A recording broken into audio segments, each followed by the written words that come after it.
En otro video que les dejo arriba en la pestaña, hemos visto cómo verificar el funcionamiento del ventilador de un horno eléctrico que no gira en este caso. En cambio, nos ocuparemos de cómo abordar el problema de un ventilador que funciona, pero que es particularmente ruidoso. Dependiendo del tipo de defecto, pueden ocurrir varios tipos de ruido.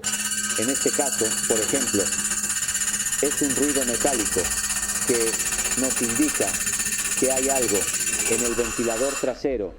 De todos modos, en el motor de rotación del ventilador que vemos en la parte frontal, que emite este ruido para resolver el problema. Naturalmente, después de haber conectado la alimentación eléctrica, tendremos que quitar el panel de cobertura del ventilador que está ubicado dentro del horno eléctrico, que deberemos desmontar, y posteriormente, una vez que hayamos desatornillado y retirado los paneles traseros para poder acceder a la parte interna del horno, tendremos la necesidad de desmontar el motor de rotación del ventilador.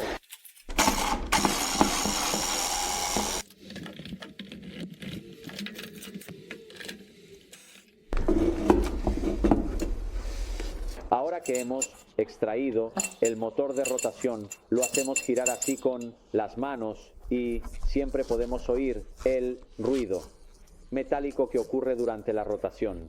Lo que podría ocurrir es que tal vez esta parte aquí choque contra la parte metálica de la estructura, o que esta parte se pueda aflojar de manera aún más evidente en comparación con cómo está en este caso.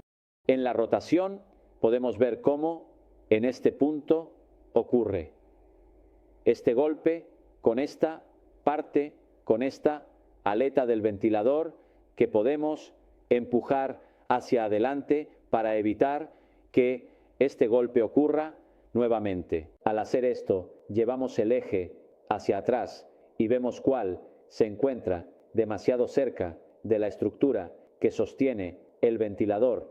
Luego lo llevamos hacia adelante, simplemente de esta manera.